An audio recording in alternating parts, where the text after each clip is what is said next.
Bismillahirrahmanirrahim. Assalamualaikum warahmatullahi wabarakatuh. Kepada rekan-rekan media dan para pendukung gabungan Tanah Rakyat Negeri Johor yang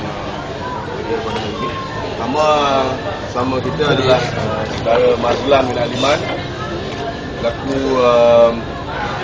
pengurusi gabungan Tanah Rakyat ataupun singkatannya Tanah. Saya Suhaizan bin Gayat, selaku user gabungan Tanah Rakyat. Sebelah kiri saya saudara Tan Noping, selaku JK, Andrew, selaku JK Tanah, dan rakan-rakan yang lain ada bersama hari ini. Jadi tujuan dan matlamat kita pada hari ini adalah untuk secara rasminya melancarkan himpunan tanah ini yang akan diadakan pada 5 hari bulan 5 2012 di Angsana. Jadi untuk tujuan itu saya mempersilakan saudara Mazlan untuk membuat sedikit ucapan pelancaran ini. Assalamualaikum warahmatullahi wabarakatuh dan salam sejahtera. Terima kasih kepada rakan-rakan media yang dapat hadir pada hari ini. Sebagaimana makluman awal yang telah kita nyatakan sebelum daripada ini, maka pada hari ini kita melancarkan secara resmi kita punya himpunan Tanah Rakyat pada 5 hari bulan Mei yang akan datang, bertempat di kawasan ini, di Plaza Angsana ini, jam 2 petang, yang dijangka akan dihadiri oleh pemimpin-pemimpin Pakatan Rakyat dan NGO dengan tujuan untuk menarik perhatian seluruh masyarakat di Malaysia, bukan sahaja di Johor, tentang isu-isu kritikal mengenai tanah. Kita sedia maklum bahawa antara cabaran dan ujian terbesar yang sedang dirasai oleh rakyat di negara kita ialah berkait dengan soal tanah. Pertama sekali, sama ada tanah yang mereka teroka, yang mereka diami, yang kemudiannya dirampas oleh pihak berkuasa, ataupun tanah yang mereka teroka tidak mendapat hak milik. Begitu juga dengan tanah yang didiami oleh penderoka bandar yang sampai masa dirampas oleh pihak kerajaan melalui tindakan-tindakan tertentu, termasuk notis yang ditampal, yang akhirnya bulldozer datang untuk merobohkan kediaman mereka. Begitu juga yang berkait dengan masalah yang dihadapi melalui agensi-agensi pembangunan tanah. Yang paling kritikal pada waktu ini adalah isu penyenaraian Felda Global Venture di Bursa Malaysia. Hari ini saja, untuk maklumat rakan-rakan media, telah diadakan sesi untuk menandatangani borang-borang yang dipanggil borang pink form, borang blue form, kepada penderoka dan juga kaki tangan Felda, di mana penderoka telah ditipu dengan konon yang mendapat durian runtuh.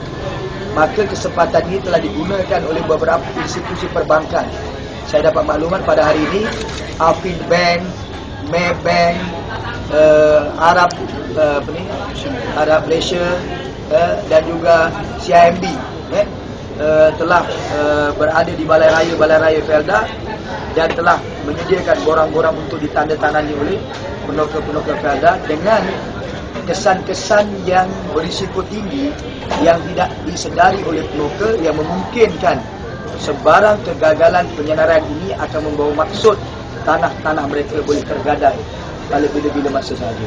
Jadi inilah isu yang sedang berlega di kalangan rakyat, dan berdasarkan pengamatan kami, negeri Johor antara negeri yang paling kritikal menghadapi masalah tanah dibandingkan negeri-negeri lain. Sebab itu antara faktor utama kenapa himpunan ini kita adakan di Johor kerana Johor adalah merupakan negeri yang paling berisiko tinggi sedang menghadapi isu-isu yang penting seperti isu tanah, juga berkait dengan hubungan langsung kita dengan negara jiran Singapura, contohnya isu Pulau Batu Putih, dan juga isu tanah, kereta api tanah Melayu KTM.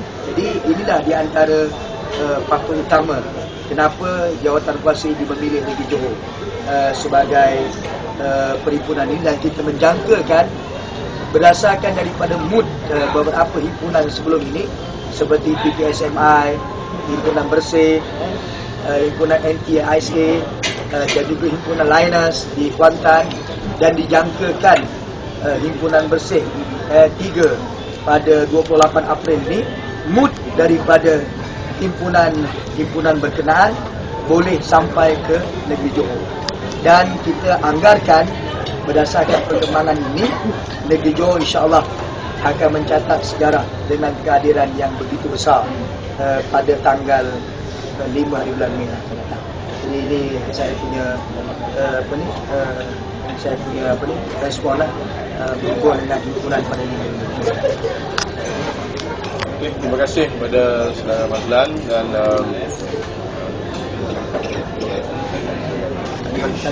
lepas dari itu saya ingin nyatakan di sini, saya ada bagi senarai yang kenyataan media pada hari ini, iaitu dalam himpunan ini kita menuntut 10 tuntutan kita.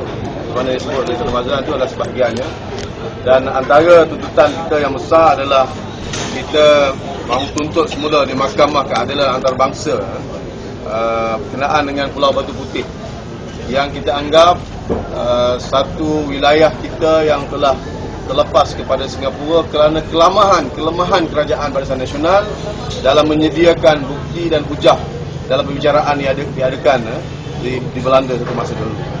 Kemudian yang keduanya adalah dari segi penyerahan tanah KTM, tanah strategik yang berada di Singapura.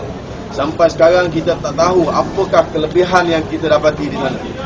Oleh itu kita mahu ada satu siasatan dibuat bagaimana penyerahan tanah ini diserahkan kepada Singapura. Yang ketiga adalah berkenaan dengan tanah-tanah strategik KPRJ yang telah dijual, dengan harga yang murah dan macam-macam lagi. Saya bagi satu contoh, 2 tanah lot di Johor Bahru dijual dengan harga 22.38 juta. Sedangkan penilaian dibuat oleh Jabatan Penilaian dan Perkhidmatan Harta bernilai 72.17 juta. Maknanya kerajaan telah rugi sebanyak lebih kurang 50 juta. Ini salah satu contoh, dan contoh ini ada dalam laporan audit.